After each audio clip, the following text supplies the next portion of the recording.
experts to ask the question: inflation, fact or fiction? These two, they weren't really together. They were a little bit yesterday. We wanted to bring them back. Diane Swang, chief economist at Mesirow Financial. Peter Schiff, president of Euro Pacific Capital. Welcome to you both. Peter, great to see you in studio. Diane, just want to say, do you take offense to the Dr. Doom moniker? You remember the last guy that had it was a huge economist. Oh, I know. A household name. So I think Henry Kaufman. So you embrace it. Sure, no problem. All right. Well, let's get started. We talked off camera, Peter. The minute Time Magazine or someone gets on the inflation bandwagon, we're back to 550 in like a month. What about that? Well, that's just temporary. But what I really wanted to talk about first is the whole definition of inflation, because I think inflation is probably one of the most misunderstood words in the English language. I brought with me a Webster's definition of inflation, which properly defines inflation as an expansion in the supply of money and credit. It mentions the result of inflation, which is rising prices, but they're the result, not inflation itself. In fact, if you get an earlier definition from Webster's, it doesn't even mention prices. Does this have to do with Diane taking issue with something? Well, yesterday when I mentioned that I look at money supply as an indication of see what's happened with inflation, and it produced laughter, which I think is indicative of the misunderstanding with respect to inflation. I want to explain really how inflation has worked in the pricing system. Because then I want to let it was Diane who was laughing, and I think she might be laughing again. I can't see. Well, basically, I did apologize for laughing, but the reality is that we can't count the money supply very well, especially in a global economy. Even the Fed no longer counts the money supply and relies on it as a reliable indicator. So although in theory all your talk may be correct, in application it's not very useful for monetary policy. No, it's extremely useful in application. Let's go back to the 1990s. The Fed created a lot of inflation in the 1990s. What Americans did with those asset-based inflation. No, let me finish. What Americans did with that money is they spent it on imported products because America lacked the industrial capacity to produce those products ourselves. So money went abroad. That kept a lid on prices, but it didn't end there. Foreigners used those dollars that we created to bid up U.S. stocks. They invested in our stock market. That produced rising stock prices. That was inflation. When the stock market bubble burst, foreigners then recycled those dollars into the bond market. That produced a rise in bond prices. It dropped interest rates, allowing Americans to bid up real estate prices.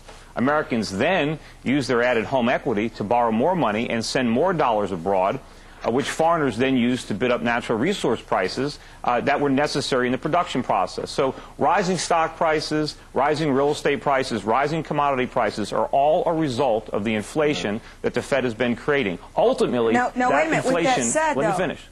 No, but wait a minute. You're talking about that being inflation for the Fed. The Fed does not fight asset-based inflation. Yeah. So it has come out very strongly in saying we cannot fight asset-based inflation. So for definitional purposes and for people in the market, we have to be very clear about what the Fed is willing to challenge in terms of asset-based inflation versus goods-based inflation, and they're not. And all this neat little picture that you talk about is almost absent of the fact that profit share was rising during the 1990s, as it has been in the 2000s, which tends to lead towards more asset-based inflation rather than goods-based inflation. Well, first of all, more inflation resistance in the economy when you have rising profit share versus rising wage share. There's no such thing as asset-based inflation or goods-based inflation. There's just inflation. Inflation can show up in asset prices. Not according to the Federal Reserve. And if we're talking about what it means for financial markets, you need to be very clear about how the Federal Reserve defines inflation, not how you define I don't care inflation. how the government defines inflation. I care what inflation actually is. The government is trying to confuse the public.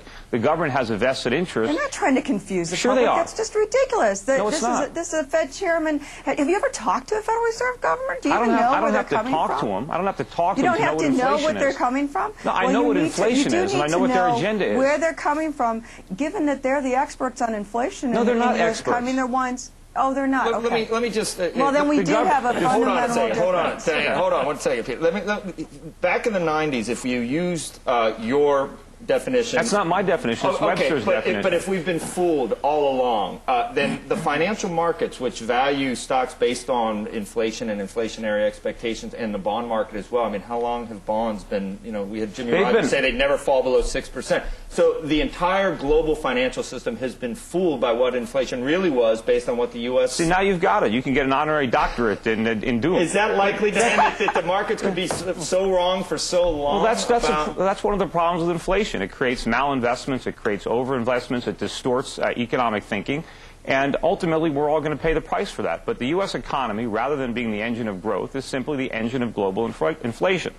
And I think wait a minute here. Now, you did mention, in terms of you're talking about that foreigners somehow created the asset-based inflation. Okay, your definition of... No, wait a minute here. Bernanke has done a lot of work looking at foreign net saving coming to the U.S. We also know that the real estate boom that we saw, the housing price boom, was a global phenomenon. And in fact, other countries like Spain and UK saw much more signs of national housing market bubbles than we ever experienced in the United States. So, that's true, but remember, this was a global phenomenon. This was not a U.S. phenomenon. This was something that happened across all countries. Right, so, but there was again, inflation. There was inflation all over the world as foreign central banks debased their own currency and inflated to prevent the dollar from falling. So inflation has resulted in real estate prices rising worldwide. I'm not saying that didn't happen. Why isn't gold on an inflation-adjusted basis? I mean, even that market has not reflected what you would call 20 years of hyperinflation. Well, it's beginning to. That's I mean, right. it rose from, it was $250. It's not falling back again as well. Well, demand from China has nothing to do with commodity-based prices. Well, sure, but where is that demand coming from? We're creating the money that we're exporting there. A lot of the demand is inflationary.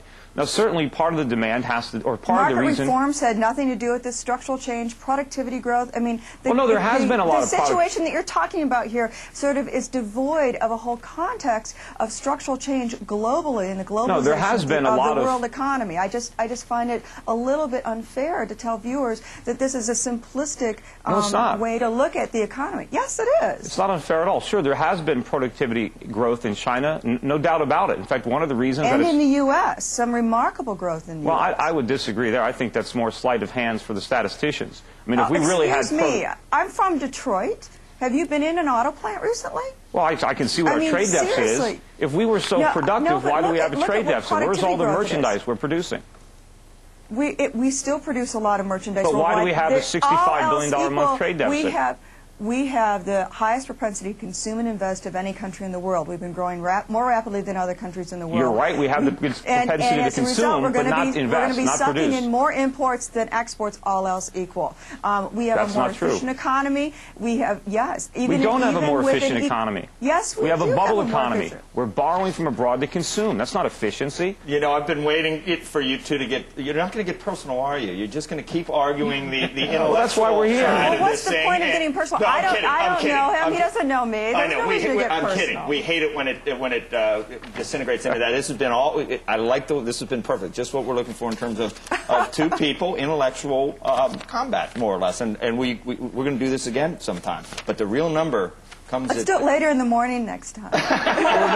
remember, all the CPI. You got to get the last word, Dr. All the CPI is doing is trying to measure one of the effects of inflation, and it's a highly manipulated measurement.